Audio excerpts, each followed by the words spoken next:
Fisiopatología. Osteosarcoma. Esta es la neoplasia maligna primaria más común. Esta se caracteriza por la formación de tejido óseo inmaduro y tejido óseo con presencia de células tumorosas. Ocurre predominantemente en adolescentes y adultos jóvenes con un pico de incidencia de los 15 a los 19 años. El grado de malignidad y la consiguiente tendencia o diseminación viene determinada por el grado histológico. Esto es la imagen que ofrece el estudio microscópico. Esta familia de sarcoma incluye desde variantes en los que la curación queda garantizada únicamente con cirugía hasta casos letales, incluso tras más agresivas medidas terapéuticas. De acuerdo a un estudio realizado por el Instituto Nacional de Rehabilitación del año 2000 al 2005, se estableció que el osteosarcoma es el tumor de hueso más común en México, con un índice de presentación de 46.6%, seguido del condrosarcoma con un 8.7%. La Organización Mundial de la Salud, OMS, lo clasifica como un tumor óseo que se divide en osteosarcoma central, 90% de los casos, y superficial, reconocido, a su vez, varios subtipos en cada grupo, los cuales se basan en la identificación de osteoide o hueso producido por las células osteoblásticas tumorales. El fémur, la tibia y el húmero son los huesos con mayor frecuencia de daño, con un 85%, mientras que menos del 1% se encuentra en manos y pies. En los huesos largos, el osteosarcoma usualmente se origina en la metástasis. En los maxilares, el osteosarcoma representa cerca del 23% de los tumores malignos de cabeza y cuello. Sin embargo, en comparación con el resto de los osteosarcomas, el de maxilares es raro, ya que representa solo de entre 2 y 10% y afecta principalmente a la mandíbula. Los pacientes con osteosarcoma de las extremidades presentan neoformación en tejido blando. En los tumores vistos por radiografía podemos observar la formación de hueso y mineralización, destrucción ósea y formación perióstica. El cuadro clínico dependerá de otros elementos como la edad del sujeto, el tiempo de evolución del padecimiento, malignidad de la neoplasia y la localización del tumor. El dolor es el síntoma principal. Este irá aumentando con la actividad y va a empeorar durante el sueño nocturno. Sin embargo, con la evolución se convertirá en un dolor continuo, seguido por edema localizado. Se presentará deformidad y limitación de los arcos de movimiento. La distensión de la piel y la red venosa colateral van a estar presentes cuando el cuadro es por 3 meses o más y con frecuencia comienzan después de un traumatismo. Al igual se causará debilidad del miembro afectado y cierto grado de incapacidad para realizar las actividades habituales.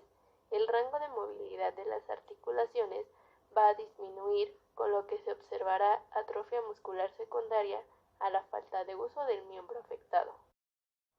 Cuando el osteosarcoma se presenta en estadios avanzados, es posible observar zonas de necrosis o neoformaciones tipo fungoide. En los pacientes pediátricos, la fractura asociada a esta patología se presenta en un 15%. En etapas avanzadas de la enfermedad se pueden agregar síntomas generales, aunque es rara la vez que se llegan a presentar. Estos pueden ser pérdida de peso, fiebre, astenia, adinamia, palidez, anorexia, ataque al estado general e insuficiencia respiratoria debido a la presencia de metástasis pulmonar, la cual se puede presentar en un 10 al 20% de los casos al momento de que se realice el diagnóstico. Los autores han podido observar que mientras más corto es el tiempo de aparición de los primeros signos y síntomas, es más rápido y agresivo el crecimiento tumoral. Métodos de diagnóstico. Antes de establecer el diagnóstico de osteosarcoma, deben realizarse diversas pruebas y procedimientos. La evaluación inicial comprende los siguientes aspectos: historia clínica completa, donde se remarca la presencia de dolor y aumento de volumen en el sitio del tumor primario. Examen físico, donde puede palparse una masa de tejido blando en el sitio del tumor primario. Exámenes de laboratorio, Los principales estudios de laboratorio comprenden la biometría hemática, velocidad de sedimentación globular, pruebas de función hepática y renal, química sanguínea con calcio y fósforo, fosfatasa alcalina y ácida, proteína C reactiva y factor reumatoide. Se reporta que solo la fosfatasa alcalina y la deshidrogenasa láctica tienen valor pronóstico. Los niveles elevados están relacionados con la afectación de una extremidad proximal o un tumor axial de gran tamaño, con un tumor de gran volumen, metástasis, entre otras. Exámenes de gabinete. En radiografías simples puede apreciarse la localización de la lesión, el tipo de reacción periosteal, los márgenes y los cambios en el tejido blando. Ayudan a identificar el tipo de tumor y a predecir su agresividad. El uso de radiografías usualmente incluye la tomografía computarizada o las imágenes de resonancia magnética para evaluar la extensión del tumor. La tomografía computarizada se realiza para determinar la presencia de metástasis, sobre todo a nivel del pulmón. La gammagrafía ósea frecuentemente se ordena para obtener imágenes claras de todo el esqueleto y determinar también metástasis y otras lesiones. Biopsia. El diagnóstico nunca debe hacerse por medio de las radiografías. Es necesario confirmarlo con la realización de una biopsia. El tipo de biopsia a realizarse debe ser determinado cuidadosamente por la evaluación del tamaño y localización del tumor, por el diagnóstico diferencial y la edad del paciente.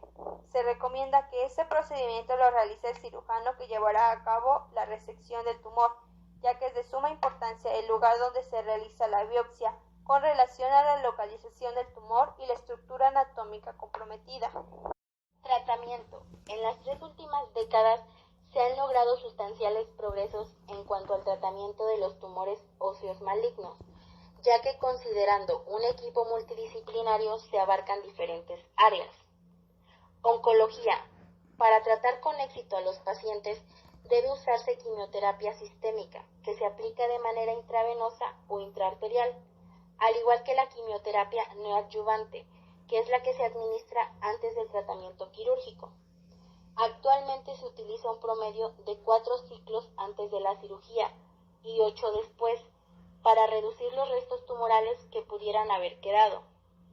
Los principales agentes activos que se aplican desde hace varios años son el cisplatino, etopósido, doxorubicina, altas dosis de metotrexato y fosfamide. Este tratamiento favorece la reducción del tumor, su recalcificación, limita su extensión y permite llevar a cabo una cirugía de preservación que posibilita conservar el miembro afectado para que el paciente recupere su autonomía motriz. En términos generales, el grado de necrosis que produce la quimioterapia es importante para determinar el manejo quirúrgico y tiene valor pronóstico para la sobrevivencia del paciente. Cuando la necrosis es superior al 98%, puede considerarse que la quimioterapia ha sido efectiva. Ortopedia. Los adelantos que se han hecho en el manejo quirúrgico de estas neoplasias en los últimos años implican mayor tasa de supervivencia de los pacientes con estas enfermedades. El principal método local para erradicar el osteosarcoma es la cirugía, ya que es una neoplasia relativamente resistente a la radioterapia. El tipo de intervención para el paciente depende del tipo de tumor, su localización y la extensión de la enfermedad, aunque la extirpación del tumor primario generalmente se da después del tratamiento con quimioterapia neoadyuvante. La elección del tipo de cirugía, ya sea amputación, resección y reconstrucción, depende de la edad del paciente, la localización del tumor, del compromiso de las estructuras neurovasculares y de la presencia o ausencia de fractura patológica antes o durante la inducción de la quimioterapia neoadyuvante. Los autores han encontrado que los tumores malignos que cursan con fractura patológica provocan mayor riesgo para que el paciente presente metatasis pulmonar. Por lo general, en los niños se trata de salvar y reconstruir la zona afectada. Para lograr la reconstrucción del miembro afectado hay básicamente 3 opciones. La elección del procedimiento depende de la localización del tumor y de la edad del paciente. Autoinjerto de hueso puede usarse no vascularizado, como es el de la pelvis, o vascularizado, como es el de la fíbula. Si la extensión del defecto es pequeña, frecuentemente estos autoinjertos funcionan bien.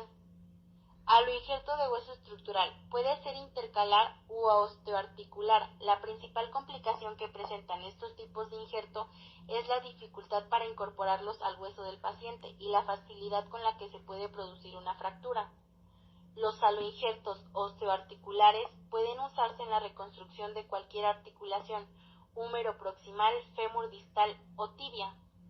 Se ha descrito que del 10 al 15% de los pacientes presentan infección después de la cirugía y que del 10 al 25% de los casos no se logra la unión de la osteosíntesis. Con el uso del aloinjerto osteoarticular se logra una función satisfactoria del 60 al 70% de los casos y se reporta es mejor con el autoinjerto intercalar. Aproximadamente 20% de los pacientes presentan fracturas que ameritan un posterior reemplazo del injerto. Prótesis metálica. Es un reemplazo manufacturado para el hueso afectado, generalmente hecha de acero o titanio. Es una opción que provee estabilidad inmediata al paciente. Debe ser pensada con cuidado para pacientes menores de 8 años por la inmadurez esquelética de los niños antes de esta edad.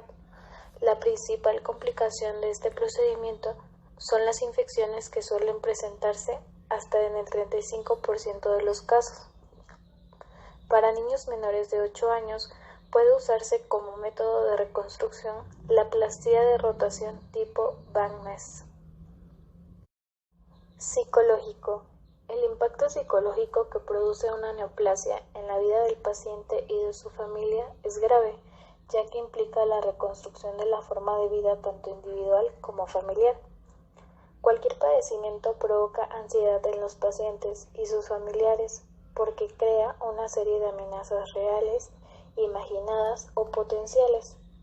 La naturaleza de estas amenazas depende de varios factores como son la edad, la familiaridad con el ambiente hospitalario, las características generales de la enfermedad, el tratamiento, calidad de la información que poseen sobre la enfermedad y el pronóstico. La intervención psicológica tiene 3 objetivos principales: disminuir la ansiedad de los pacientes y sus familiares, servir como medio de comunicación entre los pacientes, sus familiares y el equipo médico, y favorecer la adherencia al tratamiento médico. Diagnóstico. Con los regímenes de tratamiento habitual, los pacientes con osteosarcomas y metástasis detectables tienen tasas de supervivencia que se aproximan al 70%. Los factores que parecen tener un impacto de pronóstico negativo son la localización, un mayor tamaño tumoral, una pobre respuesta a la quimioterapia y la presencia de enfermedad metastásica. La más consistente y clínicamente relevante de estas es la presencia de metástasis detectables.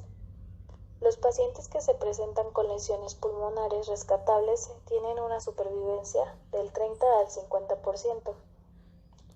Aquellos con metástasis pulmonares irresecables, lesiones que no responden a la quimioterapia o con lesiones óseas múltiples, tienen un comportamiento mucho peor, independientemente del tratamiento. Vivencia. Una vez completado el tratamiento, se requiere un cuidadoso seguimiento para detectar signos de recaída, metástasis y complicaciones relacionadas con el tratamiento.